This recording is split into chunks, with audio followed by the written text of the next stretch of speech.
कश्मीर की सरजमीन पर कुछ आतंकवादियों ने इतना बड़ा हमला किया जिसमें हमारे मुल्क के कई लोगों की जानें ज़ाय हुई।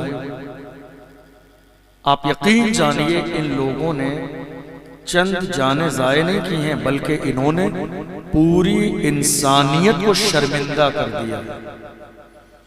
जितना गंदा, जितना घिनौना काम इन लोगों ने किया है, पूरी इंसानियत को इन्होंने शर्मसार कर दिया है। किसी भी कीमत पर इनके जुर्म को नजरअंदाज नहीं किया जा सकता। और याद रखिएगा, बहुत सारे लोगों ने सोशल मीडिया पर अपने अपने अंदाज में बयान दिया, लेकिन याद रखिएगा इस्लाम और मुसलमान आपको जब भी मिलेंगे मजलूम की हिमायत में खड़े हुए मिलेंगे। न कभी इस्लाम जालिमों की हिमायत करता है, न मुसलमान कभी जालिमों की हिमायत करते हैं। हम आपको हर जमाने में मिलेंगे तो मजलूम की हिमायत करते हुए नजर आएंगे। और दूसरी बात याद रखिए, जहां इस्लाम है वहां आतंकवाद नहीं, और जहां आतंकवाद है वहां इस्लाम नहीं। इसलिए कि इस्लाम पैगामे अमन और चैन है। इस्लाम आतंकवाद का हुक्म नहीं देता है, इस्लाम तो मोहब्बतें आम करने का हुक्म देता है। इसलिए पहलगाम कश्मीर की सरजमीन पर इन आतंकवादियों ने जो इतना बड़ा जुल्म किया, हम हुकूमत हिंद से मुतालबा करते हैं जितना जल्द हो सके इन जालिमों को गिरफ्तार करें और इतनी दर्दनाक सजा दें कि फिर से किसी जालिम की इतनी हिम्मत और जुर्रत न हो कि हमारे मुल्क के किसी कोने में इस तरह का माहौल खराब करने की हिम्मत और जुर्रत कर सके। हम हर जमाने में मजलूम की हिमायत में खड़े थे, हम आज भी खड़े हैं और इंशाअल्लाह जब तक जिंदा रहेंगे मजलूमों की हिमायत करते रहेंगे। इस्लाम न कभी जालिमों की हिमायत करता है, न आज कर रहा है, और न सुबह क़यामत तक हमारी तरफ से मजलूमों की हिमायत की जाएगी। सोशल मीडिया पर अलग अलग तरह के लोगों ने बयान दिए, लेकिन अगर कोई अपनी आंखों को खोल कर देखे तो मरने वाले मुसलमान भी हैं, शहादत पाने वाले मुसलमान भी हैं, लेकिन बस कुछ लोगों का अपना अंदाज है मुल्क के अंदर नफरत का माहौल पैदा करने के लिए मुल्क टूट जाए। ये मुल्क इतना सस्ता नहीं है कि चंद घटिया लोगों की बयानबाजी से टूट जाएगा। ये वो मुल्क है जिस मुल्क की शान ये है, जब पड़ा वक्त चमन पे तो लहू हमने दिया, जब पड़ा वक्त चमन पे तो लहू हमने दिया। आज कहते हो कि गुलशन में तेरा काम नहीं, हम भी तामीर वतन में हैं, बराबर के शरीक दरो दीवार अगर तुम हो तो बुनियाद है हम। हिंद को नाज है जिस पर वो निशानी हम हैं, ताज और लाल किले के यहाँ पानी हम हैं। न घबराओ मुसलमानों, खुदा की शान बाकी है, अभी इस्लाम जिंदा है, अभी कुरान बाकी है। ये दुश्मन क्या समझते हैं जो अपने दिल में हंसते हैं, अभी तो करबला का आखिरी मैदान बाकी है। इसलिए मिजाज बनाइए आने वाले वक्त के लिए कि प्रोग्राम बहुत अच्छा करें। मेरा हकीकत में अब दिल नहीं है तकरीर करने का, इंशाल्लाह कभी दोबारा मौका रहेगा तो मैं इंशाल्लाह दोबारा से आपके प्रोग्राम में शिरकत कर लूँगा। कोशिश कीजिएगा कि जलसों को जलसे की तरह करें। लोग बड़ी दूर दूर से, अलग अलग गाँव से, देहातों से, इलाकों से बहुत नीयत अच्छी लेकर, पैगाम लेकर, दिलों में बड़ी मुरादें लेकर आते हैं, लेकिन बड़ी हैरानी की बात ये होती है कि वो बेचारे आते हैं और आके वापस चले जाते हैं। बस इतना याद रखिए, मौजूदा दौर में जो कौम मुस्लिम के जवानों की जिम्मेदारियां हैं, उस जिम्मेदारी को समझिए और महसूस कीजिए। जवानों की जिम्मेदारियां मालूम है आपको? नहीं मालूम? मालूम है किसी को? देखिए किसी को नहीं मालूम। भैया सुन लीजिए 2 मिनट, मैं वैसे ही नहीं तकरीर कर रहा हूँ। आपकी नेतागिरी जो चल रही है ना नीचे बैठकर, ये अच्छी चीज नहीं है बिल्कुल भी, क्योंकि ये रसूलुल्लाह की महफिल है। मुझे नहीं मालूम, कोई और ही होगा जिनका अपना मिजाज है, खुद भी मिंबर रसूल पे बैठ के मस्ती मजाक करते हैं, लोगों से भी मस्तियां करते रहते हैं। हमें इस बात का एहसास रहता है हम मिंबर रसूल पे बैठे हैं। ये मिंबर मजाक मस्ती के लिए नहीं, रसूलुल्लाह का पैगाम पहुंचाने के लिए है। हुजूर ताज शरिया ने कौम मुस्लिम के जवानों को समझा के कहा, जवानों जिंदगी ये नहीं है किसी के लिए, जिंदगी है नबी की, नबी के लिए। ना समझ मरते हैं जिंदगी के लिए, जीना मरना है सब कुछ नबी के लिए। ये फिक्र हमें बरेली शरीफ से मिली है। डॉक्टर इकबाल ने किसी दौर में कहा था कि मोहम्मद से वफा तूने तो हम तेरे हैं, ये जहां चीज है क्या लौह कलम तेरे हैं। कुव्वते इश्क से हर पस्त को बाला कर दे, दहर में इसमें मोहम्मद से उजाला कर दे। मोहम्मद की मोहब्बत दीन हक की शर्त अव्वल है, इसी में हो अगर खामी तो सब कुछ नामुकम्मल है। आज हिंदुस्तान की सरजमीन पर हालात इसलिए खराब होते चले जा रहे हैं कि हमारे कौम के जवानों ने जो उनकी जिम्मेदारी थी वो जिम्मेदारी नहीं समझी। आज से इरादा करके जाइए, जो आपकी जिम्मेदारी है आप वो जिम्मेदारी समझेंगे। और आपकी जिम्मेदारी क्या है मालूम?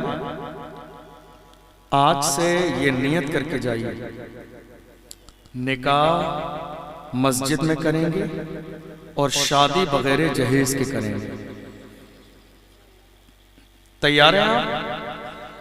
जरा हाथ उठाइए, कौन कौन तैयार है? सिर्फ गैर शादीशुदा लोग। अगर आपने ये नियत की है, याद रखिएगा ये रसूलुल्लाह की महफिल है, और अगर आपने ये नियत की है तो इस नियत पर कायम जरूर रहिएगा। इसलिए कि आपको अंदाजा नहीं कितने गरीबों की बेटियां उम्र 40 साल की हो गई मगर घरों पे बैठी हैं, कोई उनके दरवाजे पे रिश्ता लेके आने वाला नहीं है। कितने रिक्शा चलाने वाले बूढ़े बाप हैं जिनके घर में 4 बेटियां हैं, हार्ट अटैक आ गया सिर्फ इस खौफ के साथ कि मेरी 4 बेटियों की शादी का इंतजाम कैसे करूंगा।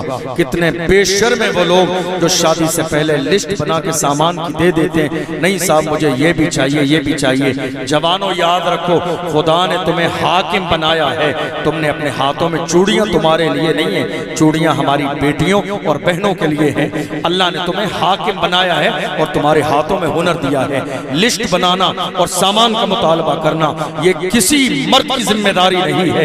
एक मर्द कैसा होता है, हमारी तारीख कैसी है, मेरी कौम के जवान कैसे थे। डॉक्टर इकबाल से कहिए तो बताते हैं जवानों की तारीख। डॉक्टर इकबाल ने कहा हमारी तारीख ये है, हमारे जवान ऐसे थे, डल न सकते थे अगर जंग में अड़ जाते थे, पांव शेरों के भी मैदान से उखड़ जाते थे, तुझसे सरकश हुआ कोई तो बिगड़ जाते थे, तीर क्या चीज है हम तोप से लड़ जाते थे, शान आंखों में न जचती थी जहादारों की, कलम पढ़ते थे हम छांव में तलवारों की, हम जो जीते थे तो जंगों की मुसीबत के लिए या रसूल अल्लाह, और मरते थे तेरे नाम की अजमत के लिए। दश्त तो दश्त है, दरिया भी न छोड़े हमने, बहरे जुल्मात में दौड़ा ये घोड़े। ये किसी और की नहीं हमारी तारीख है, ये किसी और की नहीं मोहम्मद अरबी के गुलामों की तारीख है, ये किसी और की नहीं हुजूर के आशिकों की तारीख है। जवानों आज की इस अजीमुशान महफिल से ये पैगाम लेकर जाइए, हमें शादी करनी है। रसूलुल्लाह ने जिस तरह अपनी बेटी की शादी मस्जिद में की, हम वैसे ही शादी करेंगे। बड़ी माजरत के साथ दुनिया आपको मिटाने में लगी है, दुनिया आपको मिटाने में लगी है, और बड़ी हैरानी की बात है कि आप ढोल बजाने में लगे हैं। आपका ढोल कहाँ नहीं बज रहा है? शादी में ढोल, निकाह में ढोल, रात जगह के नाम पर ढोल, बच्चे की पैदाइश पर ढोल, बच्चे की खतना हो तब ढोल, घर में कोई मौका आए तब ढोल। यार खुदा के बंदो कुछ तो शर्म करो, तुम्हारे हाथ में हुजूर की गुलामी का पट्टा पड़ा हुआ है। हुजूर के गुलाम किसी जमाने में ऐसे नहीं थे। हुजूर के गुलामों की शान ये थी, जब नाम मोहम्मद आता था तो हुजूर के गुलाम कहते थे जो जान मांगोगे जान देंगे, जो माल मांगोगे माल देंगे, मगर ये हमसे कभी न होगा, नबी का जाहो जलाल देंगे। ये दौर था हुजूर के गुलामों का, ये तेवर थे हुजूर के गुलामों के, ये अंदाज था मदीने वाले के गुलामों का। आज हम हुजूर का नाम लेते हैं, मगर हैरानी की बात क्या है, मस्जिद के इमाम अगर हमारी शादी के मौके पर ढोल बाजे डीजे बजाने के लिए मना करें तो हमारे जवानों की जबान पर एक जुमला आता है कि अब हम शादी भी मस्जिद के इमाम के हिसाब से करेंगे, हम शादी इमाम साहब के हिसाब से करेंगे। अब ये इमाम साहब तय करेंगे शादी कैसी होगी। हम शादी बिल्कुल गरीबों की तरह करेंगे, शादी हम बिल्कुल जनाजे की तरह करेंगे, कोई हमारी शादी में खुशी नहीं होगी। मैं कहता हूँ बेवकूफ इंसान, ढोल बजाने से रौनक आएगी क्या मोहम्मद अली फैजी को बुलाकर नात पढ़वाने से रौनक शादी में नहीं आएगी? क्या हुजूर के जिक्र से रौनक नहीं आएगी? क्या नाते मुस्तफ़ा से रौनक नहीं आएगी?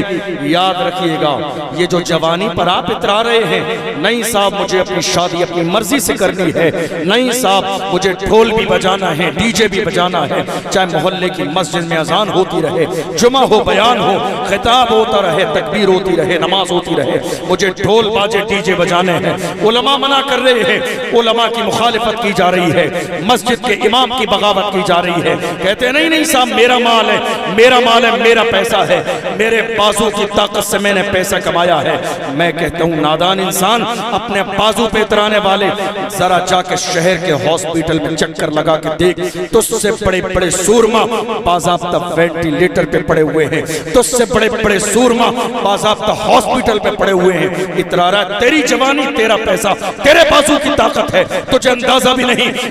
इतराने वालों के बाजू पर फालिज का असर हो गया, लकवे की बीमारी मार गई। अल्लाह अकबर। आज ना उनके हाथ सलामत है, ना पैर सलामत है, ना जबान सलामत है, ना सहन सलामत है, ना जिंदगी का कोई उनका उनसुर सलामत है। खुदा की रहमत ने बता दिया, तुम कितना ही गुरूर करो, इतरा लो, मगर मेरे रब ने ऐलान कर दिया बादशाही सिर्फ मेरी है, पावर सिर्फ मेरा है। जवानों, हुजूर का तुम नाम लेने वाले हो, आप जानते हो हुजूर के गुलाम आप ऐसे नहीं बनोगे। आप अपने आप को खुश कर रहे हैं कि मैं हुजूर का गुलाम हूं, नारा लगा कर, लेकिन प्रैक्टिकल आप हुजूर के गुलाम नहीं हैं। मैं तो जानते ही हूं, आप खुद को भी अपने आप को बहुत अच्छे से जानते हैं। हुजूर के गुलाम किसी भी दौर में ऐसे नहीं थे।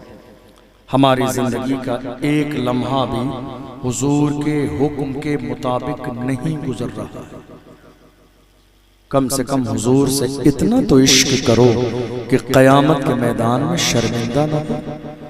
कम से कम हुजूर से इतना इश्क तो करो कि तुम्हें क़यामत के मैदान में हुजूर के सामने ज़िल्लत और रुसवाई का सामना न करना पड़े। हम तो ये देख रहे हैं, हमारे यहाँ लोगों के हाथ पैर सलामत हैं, फिर भी हुजूर से सही माना में इश्क नहीं कर पा रहे। वरना अल्लाह ने हमें ऐसे ऐसे हीरो अता फरमाए हैं जो व्हील चेयर पे बैठने के बाद भी कौम मुस्लिम के जवानों के ईमान को इस अंदाज में ताज़ा कर रहे हैं। फैजाबाद के धरने में दिसंबर की सर्दी में व्हील चेयर पे बैठने वाले उस मर्द कलंदर ने दुश्मनों की आंखों में आके डाल के कहा था, उन्हें जाना, उन्हें माना, न रखा खैर सका, लिल्लाहिल हम्द में दुनिया से मुसलमान गया।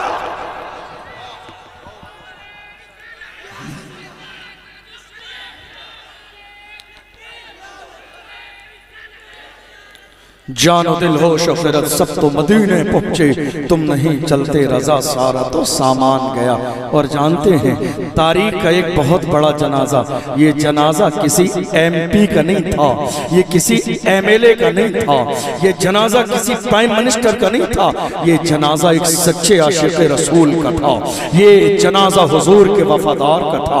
और उस जनाजे की शान ये थी, जब वो जनाजा निकलता था तो हुजूर के गुलाम बाज़ाब्ता मुस्कुरा के कहते थे, आशिक का जनाजा है, जरा धूम से निकले, महबूब की गलियों से जरा घूम के निकले। जिन्होंने कब्र में उतारा, कब्र में उतारते जाते थे और पुकार के कहते थे, जमीन मैली नहीं होती, ज़मन मैला नहीं होता, मोहम्मद के गुलामों का कफन मैला नहीं होता। कम से कम हुजूर के इतने तो आशिक बनो कि जब तुम्हारा जनाजा निकले तो दुनिया की आंखों में आंसू आ जाएं, दुनिया फख्र के साथ कहे वफादार रसूल का जनाजा जा रहा है, हुजूर के आशिक का जनाजा जा रहा है। मेरे जवानों, हमने देखा, आप तो नारा लगा रहे हुजूर का दामन नहीं छोड़ेंगे। कभी महसूस किया करो हुजूर का दामन पकड़ा आपने? जिसके चेहरे पे दाढ़ी ना हो वो कहता हुजूर का दामन नहीं छोड़ेंगे। जो एक वक्त की नमाज पढ़ने के लिए मस्जिद न जाता हो वो क्या हुजूर का दामन नहीं छोड़ेंगे? जिसके वालिदैन राजी ना हो वो कहे हुजूर का दामन नहीं छोड़ेंगे। जिन्होंने अपनी बहनों के लिए दरवाजे बंद कर दिए वो कहें हुजूर का दामन नहीं छोड़ेंगे। जो अपने मोहल्ले की मस्जिद के इमाम और अपनी कौम के उलमा के बागी हो जाएं वो कहते हैं हुजूर का दामन नहीं छोड़ेंगे। जो शराब और शबाब में जिंदगी गुजारें वो कहते हैं हुजूर का दामन नहीं छोड़ेंगे। आज हैरानी की बात यह है मेरी कौम के 17 साल के जवान शराब के ठेके पर बैठे हुए हैं। कौम मुस्लिम के 18 साल के जवान जिना के अड्डे पर बैठे हुए हैं। हमारी कौम के 19 साल के जवानों का हाल ये है दुनिया में कोई मेरे मुल्क में मौजूद ऐसा कोई नशा नहीं है जो मेरी कौम के जवान इस्तेमाल नहीं कर रहे हैं। एमडी से लेकर हीरोइन तक दुनिया के तमाम तर नशे मेरी कौम के जवान यूज कर रहे हैं। मैं कहता हूँ जवानों ये लोकल नशा इस्तेमाल करके तुम अपनी जवानी को बर्बाद क्यों कर रहे हो? जवानी में ऐसा नशा मत करो जिससे तुम्हारी जिंदगी तबाह बर्बाद हो जाए। तुम नशा करना चाहते हो मेरी तरफ से इजाजत है मगर नशा लोकल नहीं ब्रांडेड नशा किया करो, अच्छा वाला नशा किया करो। कौन सा नशा? कौन सा नशा? वो नशा जो बिलाल हबशी ने किया, जो सलमान फारसी ने किया, जो सुहैब रूमी ने किया, जो हजरत अम्मार ने किया, जो हजरत यासर ने किया। उस नशे का हाल ये था बिलाल को मारा जाता था मगर पुकार के कहते थे तू हो कि तुरशरू मुझे काली जैसे तुरशी उतार दे। नशा करना है तो मोहब्बत रसूल का नशा करो, इश्क रसूल का नशा करो, हुजूर की गुलामी का नशा करो। हुजूर के ऐसे वफादार बन जाओ, ऐसे वफादार बन जाओ। या रसूल अल्लाह मैं सो जाऊं या मुस्तफा कहते कहते, खुले आंख सल्ले अला कहते कहते, और जब मरने का वक्त आए तो पुकार के कहो मैं वो सुन्नी हूं जमीले कादरी। मरने के बाद मेरा लाशा भी कहेगा अस्सलातु वस्सलाम। हुजूर के आशिक बनो तो सही, गुलाम बनो तो सही, दीवाने बनो तो सही।